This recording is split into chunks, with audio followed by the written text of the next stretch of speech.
Hey, what it do? Let's bust a move. Welcome to my channel. Don't forget to call me Q. Yeah, me. And today's video, we're going to be talking about college advice. So let's get into it. Get into it. Fuck it, like get into it.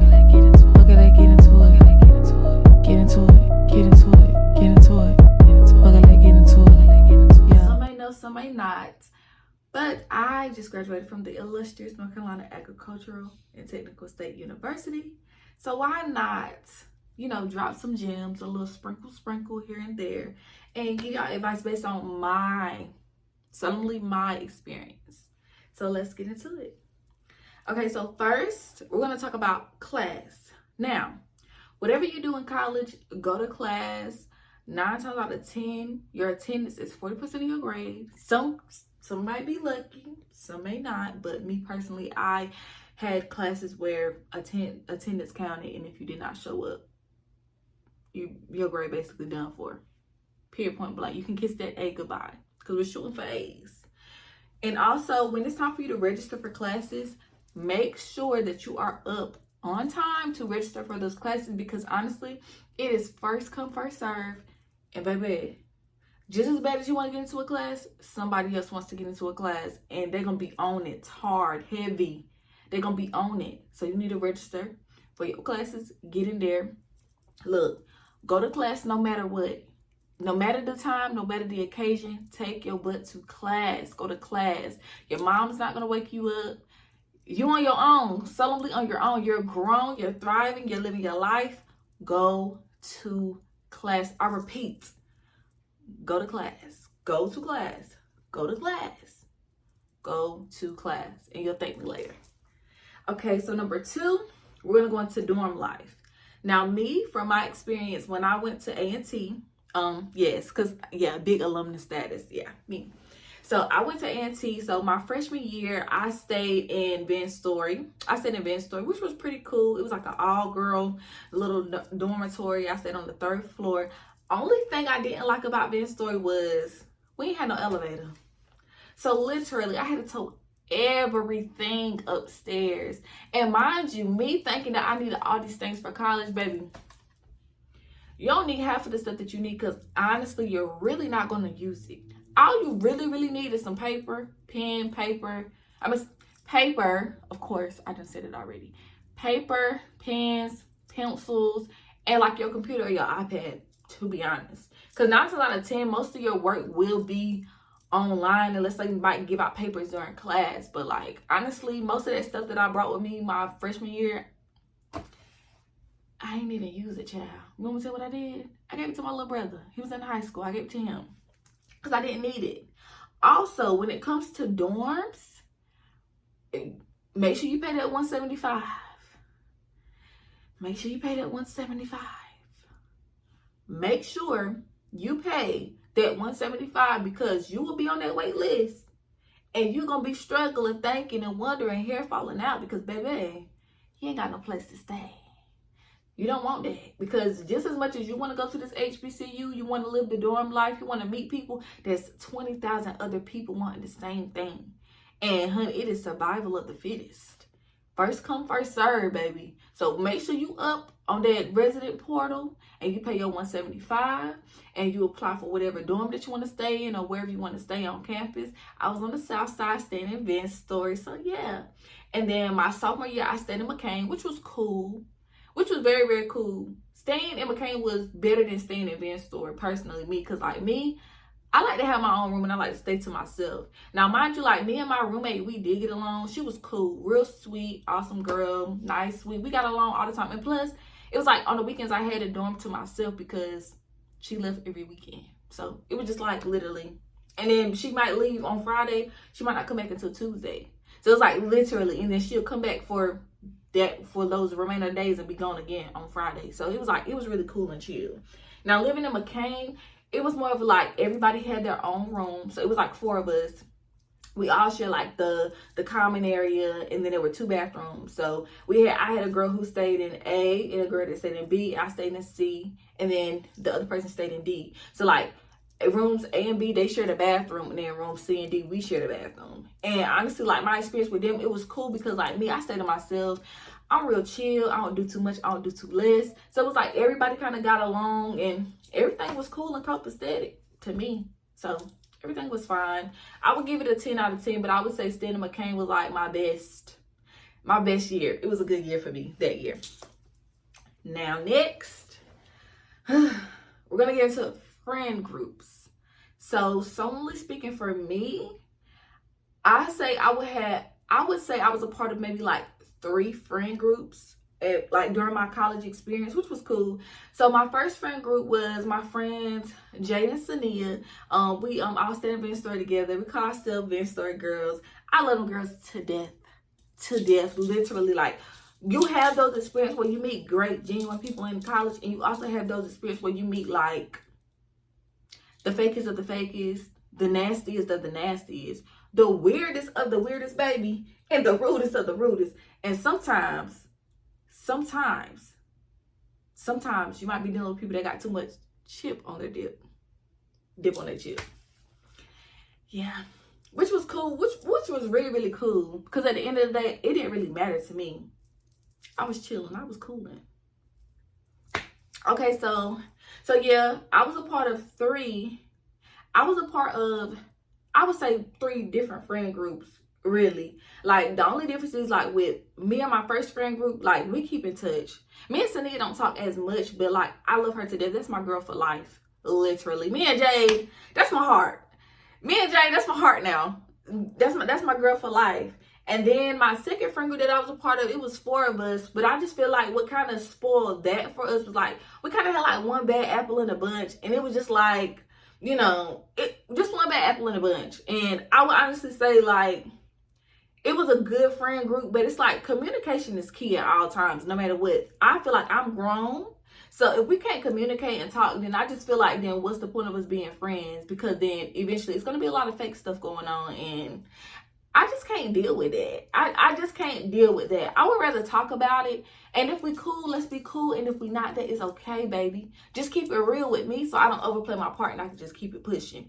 And then after the second friend group, my third friend group, but I wouldn't really consider that a friend group because I would just say they're like family. Because like we literally went to the same high school together and we went to college together and we literally stay right beside each other now. Literally. Communication, A1, we talk about everything. Like, we're basically a family for real. So it's like just like kind of going to school with my sisters. Literally. No bad vibes. We dysfunctional now. And I love that about us. We are dysfunctional. I love that about us. But I would just say, honestly, like when it comes to friend groups, you're going to meet people. You're going to meet a lot of people in college. You might have people that you meet in class that you might not talk to outside of class. Or y'all just might say, hey, and kick it. Or sometimes you just have those friends that's just solely like strictly in class. Which is cool, which is fine. But I just feel like what you should pay attention to in college is don't really fall too deep into the friendships where it feel like, okay, oh my God, it feels like I've known you all my life. Because those friendships are just people mirroring you. And your energy and who you are, they're reflecting who they think they should be when it comes to being your friend. And I just feel like over time, the little cracks and the real them just kind of start slipping through the cracks. And it's just like the genuineness was never there. It was just them mirroring your energy. So I just feel like just be mindful of those things. Because yeah, it can feel like y'all known each other and y'all just met. But at the end of the day, you don't really know that person for real. You really just solely don't. You don't really know nobody for real. So I would just say, just be mindful and just try to make more genuine connections. I would just say that personally speaking for myself, I love to make genuine connections because me personally, I feel like when I talk, I speak words of wisdom. I try to speak life into people. And I just feel like if you're not a genuine person, then I just feel like you just don't deserve to hear what I got to say because you're not carrying the same energy that I'm carrying. Like, you're not trying to pass the torch or share this, give the light to the next person. So I just feel like personally, I just rather just not deal with it because sometimes people, you drop gems, you speak wisdom, you speak life into people, you encourage people, and just sometimes those people just don't deserve to be in your energy or hear what you got to say. So I would just say when it comes to friend groups, just try to make genuine connections and just be yourself, truthfully. Next, let's talk about relationships. Now, me personally, I came into college really not looking to, be in a relationship, just be chill and cool. Because, you know how people are. You know how things go. You know what it is. You know what it ain't. So I just feel like, just basically, know your place and run your race when it comes to relationships. Like, at the end of the day, I feel like I probably had like 2 people that I talked to in college, 2 talking stages, which was fine, and it never got past the talking stage because at the end of the day, I know how to read the room, and I know how to read people. Based off the first conversation that we have, I already know what it is, what it ain't, what it's going to be, just based off of what that person says or the interactions that we have. So with me, I never got it confused. If we talk, and if we don't, we don't. But I could just tell based off of brief conversation, like, okay, we just gonna text. We're gonna keep it real cute. But at the end of the day, it never went further than that because I didn't let it go further than that.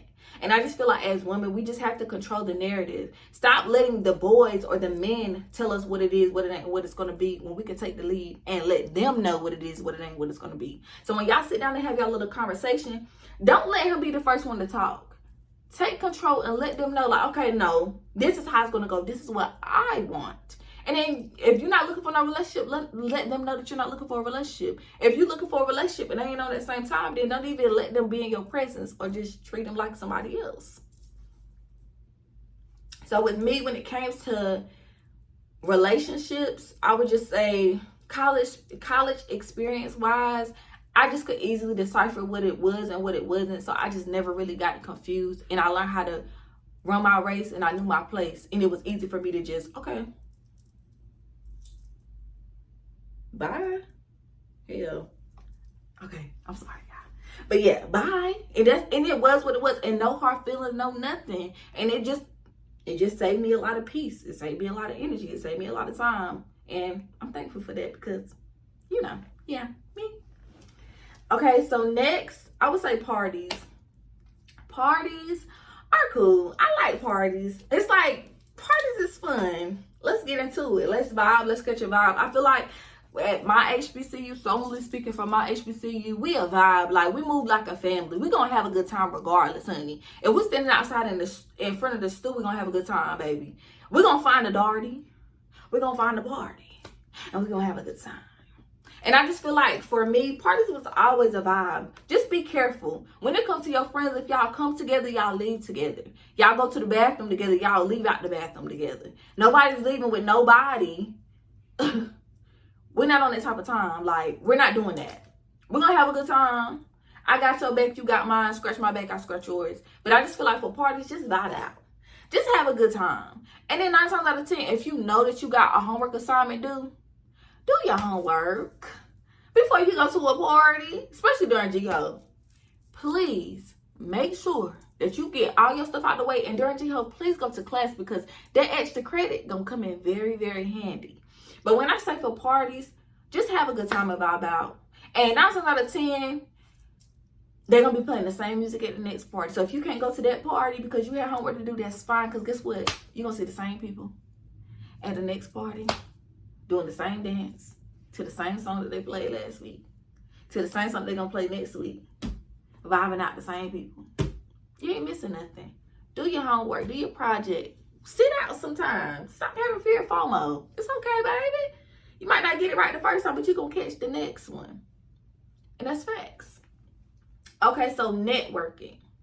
Networking, I would just say, honestly, one thing I could say, no matter where you're at on campus, whatever institution you go to, whatever university that you go to, always carry yourself like the person that you are. And no matter what setting you're in, always carry yourself gracefully, with grace.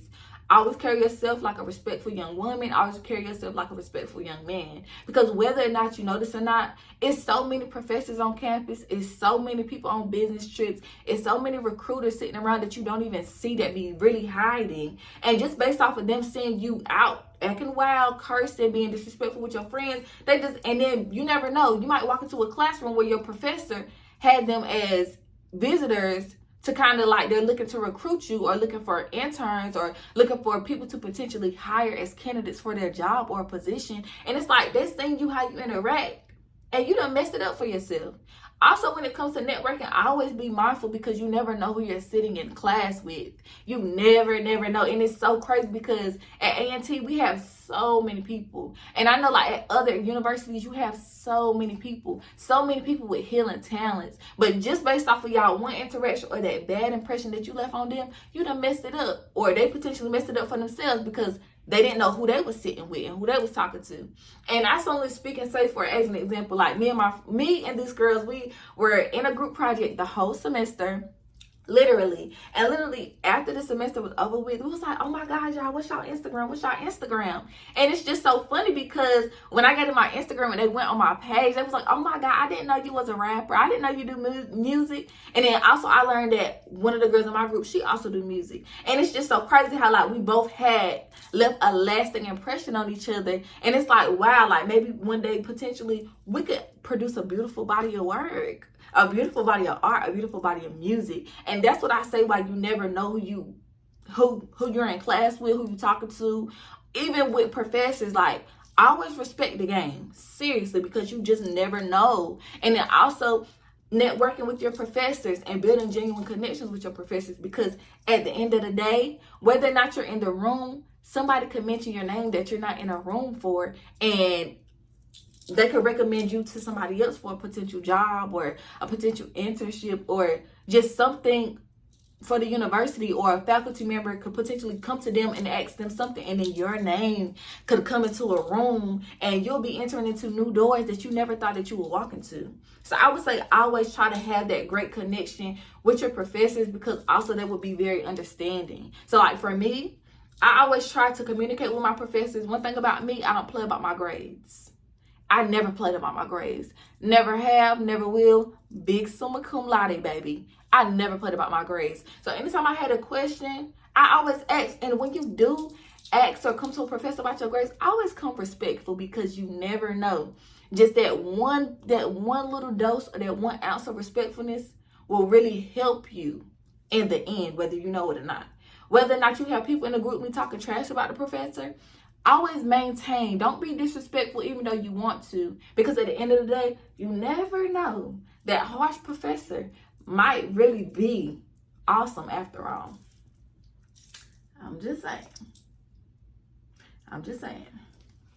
Okay, now internships. Next, we're going to be talking about internships. So when it comes to internships, honestly, internships are really a first come, first serve. Make sure you do your research. Make sure you are on your P's and Q's. Make sure at the end of the day, one thing I can say when it comes to college, nobody's going to do the work for you. If you want it, and that's just one thing I learned in life, nothing's going to come free and nothing's going to be handed to you. And me, coming from where I come from, I know nothing in this world ain't free. And I know ain't nobody going to do the work for me. So you got to do it yourself. So if you want an internship, go out and get it. Be on Handshake. Look on Indeed. Do your research. Go to those career fairs, honey. Network. Talk to these people. Give them your resume. Send them your resume, honey. And even if you can't get an internship, job shadow. Job shadow, because that's just as awesome. Because whether or not you get an internship or you job shadow, you're going to be in connection with other people. They're going to recommend you to other people, and then you're going to have a community of people that you can reach out to and network with. So I would say them internships, go out there and get it. If it's meant for you, it's yours. God wouldn't turn you any way but loose. Turn you any way but loose when it comes to what you want in this lifetime. So I would just say, if you really, really want it, go out there and get it. Do your research, ask questions, read your emails, pay attention. Because I'm telling you, the university is going to provide you with what you need. You just got to use your resources, honey. Use your resources. Okay, so last but not least, lessons. I would say one thing that A&T taught me was, no matter what, just always be myself. Like, always be my true, authentic self. No matter where I'm at, no matter what setting I'm in, whether I'm alone, whether I'm with my friends, just always be my true, authentic self. And whether or not some people do come to college and be like, oh my God, I don't have any friends. But it's just like, honestly, you really just have to put yourself out there. And it's like, sometimes maybe Maybe you might not find any friends, but you might have people that you like talking to or being around or hanging with which is cool and which is fine. At the end of the day, if it's meant for you, it's going to be for you. It's going to flow. It's going to follow you gracefully. That's why you walk in everyone with grace, with your head high, chin up, chest out. And at the end of the day, can't nobody do nothing but respect it. And I just say, honestly, just do you. Like, one thing I could say, just do you. Go for whatever you want. Be your true, authentic self. Have fun. Have fun, have fun, have fun. Live in the moment, enjoy. And also, one thing I can say is when it comes to college, your freshman year, your sophomore year is kind of like your party years. And it's like when you kind of get into your junior year, senior year, it's like buckle down time. And one thing I can say is I'm grateful that I did what I had to do my freshman year and my sophomore year. So I wasn't struggling and scrambling like some eggs to get everything done my junior year and my senior year. So it was just like, look, just how they say in your 20s, work hard in your 20s so you can thrive in your 30s and live your best life in your 40s. And do whatever you want to do from your 50s and up. So I would just say, look, if you want to enjoy college, you don't want to stress about graduating or how many credits that you have or how high your GPA is going to be, go do the work your freshman year, your sophomore year. Have fun. Have fun. Do what you got to do. And also, if you know that you're a procrastinator, I would say this. At least try to start on the assignment. You don't have to finish it early. You don't have to do the whole thing. Just do half. If you know you're going to procrastinate and turn it on the day of and you got a lot of stuff to do, at least start on it. So you know what you're looking forward to. So it's like, okay, well, I already did half of this. I already did this. So let me get right so I can do that. And then the day that it's due, if you want to wait till the day that it's due, then you already got half of it done. So you're not spending your whole Sunday. You're not spending your whole Sunday doing the work. And then also me, I always try to at least turn my assignments in the day before. So then it's like I'm not stressing about it because it's already done. So I would just say really just go hard. Go hard. Live your best college life. Be the best broke college student that you could be. Let me stop. Y'all know. No, don't do that. Don't do that. Don't do that. Don't do that. But live your best life. Enjoy life. You only get this experience once. Go for it. Enjoy it. Be yourself. Run free. Live your best life. Learn how to read the room. Learn how to read the room. And you must understand that just because you're raised some way, don't mean that the next person is. So really, really, really be mindful of that. Be mindful that everybody don't come from where you come from and you don't come from where they come from. So some people might be raised to clean and scrub the walls and take out the trash and do the dishes and don't leave dishes in the sink overnight. And some people ain't never picked up a mop, touched the broom, scrubbed the walls, cleaned the bathroom, cleaned the tub, took out the trash, did a laundry. So I'm just saying, just be very, very mindful of that. You got people coming to your university from different parts of the world. Literally. So I just say just be mindful and respect other people, respect their culture, respect their religion, just respect everybody. And just remember to just be your true, authentic self. And everything that you want during your college years and beyond is going to flow to you gracefully. So walk with grace. Step into everyone with your head high. And at the end of the day, whether or not you think people are not looking or noticing you, baby, they see you, honey. They see you. Stand out. Shine your light. You are beautiful. And good luck. Thank y'all. Yeah. Me. Free. Thought I was losing my flavor out for the recipe. Yeah, you really broke my heart, but that's just how it be. All of the